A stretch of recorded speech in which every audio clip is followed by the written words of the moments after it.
Welcome back. I'm Lynda Kinkade. Earlier this hour, the Ukrainian Freedom Orchestra wrapped up a special concert in Warsaw, Poland, marking the third anniversary of Russia's full-scale invasion.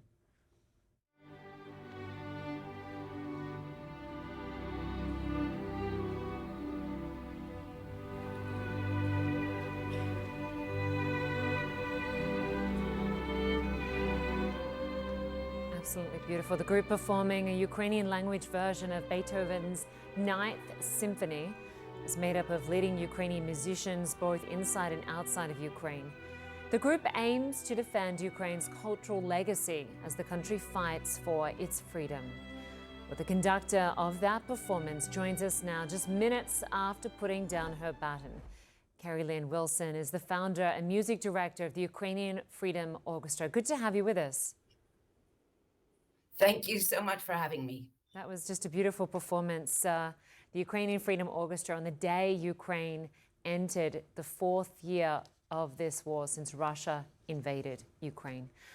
How did it feel performing today?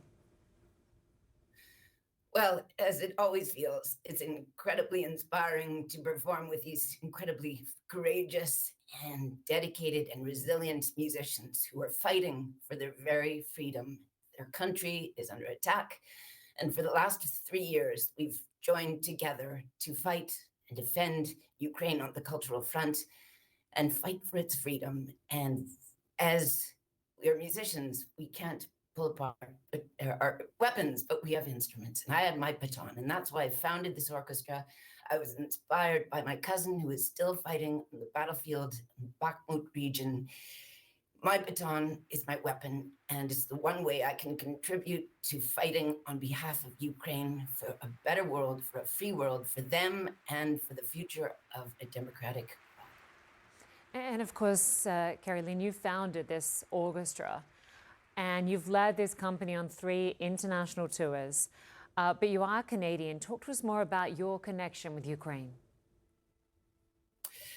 Well, I grew up in Winnipeg, Canada, which has the largest Ukrainian community in North America, and was very fascinated by my roots. But I didn't go into Ukraine until I performed there about 20 years ago. And of course, I have cousins there. So I've been horrified since the start of the invasion as what was happening. It was like it was my homeland was being attacked. So I felt compelled to do something.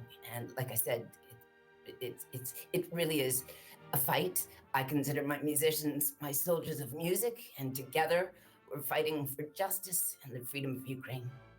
Yesterday, we heard Donald Trump describe Ukraine as a demolition zone, saying the culture has been wiped out. Why is it important to defend Ukraine's culture and keep it alive in this way? No, I would completely disagree. If anything, Ukrainians' culture is thriving more than ever because the good people of this world want to empower them to be able to express themselves through their art, through their poetry, through their words, through their music, and their language. And that's actually why I performed with this orchestra. We created the Ukrainian language version of Beethoven's Ninth Symphony to show to Putin, to show to all oppressors and regimes that you cannot silence beauty in this world. You cannot silence the Ukrainian language. And so we are here to fight to the end until Ukraine is liberated, and to also show to the world that the resilience and the strength of this country is something that should be a symbol to all, as we all are fighting for a weakening democratic world. It's so beautiful listening to your orchestra. You formed it in 2022. Just talk to us about the kind of feedback, the reaction you've had from around the world as a result of these performances. Yes, well, our performances are meant, of course, to give inspiration and hope to the musicians, that they feel like they are supported and they get to express themselves on stages, on the most prestigious stages throughout the world. But our goal is to show the greatness and the strength of Ukrainian artists. And our mission, of course, by performing, is to galvanize audiences. Our message is to fight the good fight. Like Beethoven's message of his Ninth Symphony is that good wins over evil.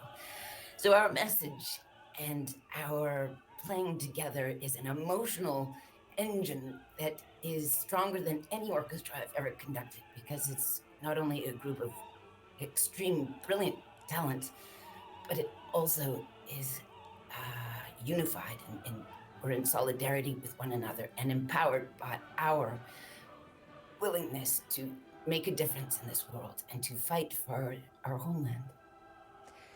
And your orchestra partners with the New York Metropolitan Opera. How did that partnership come about, and where will you be touring this summer? So it's a long story how this orchestra was formed, but like I said, at the beginning of the invasion, I had to do something. So I had this dream of forming an orchestra of refugees as I saw everybody flowing out of Ukraine. This dream was turned into a reality by my husband, the general manager of the Metropolitan Opera, Peter Gelb, who also asked for the collaboration with his colleague of the Polish National Opera, Waldemar Dabrowski, and with the help of the Ukrainian and Polish ministers of culture. We all came together, and within a few months, we're embarking on an international tour of the most prestigious stages to galvanize audiences. And we thought it would be 1 year only, but here we are. We have not won yet. So we're going to be embarking on our 4th summer tour this summer, and it will include prestigious stages in Europe. CERN, Amsterdam. We have yet to announce it, but this time we're not coming to America, but I certainly hope we will next year, as our last performance in America was Kennedy Center last summer. And we were so warmly welcomed there, and I look forward to being welcomed there again. No doubt you will be. Such a beautiful orchestra. Keri-Lynn Wilson, founder and music director of the Ukrainian Freedom Orchestra. Thank you so much for your time and all the work that you do. Slava Ukraini. Thank you so much. And thank you all for joining us today. I'm Lynda Kinkade. I will be back tomorrow. Stay with CNN. Quest Means Business is next.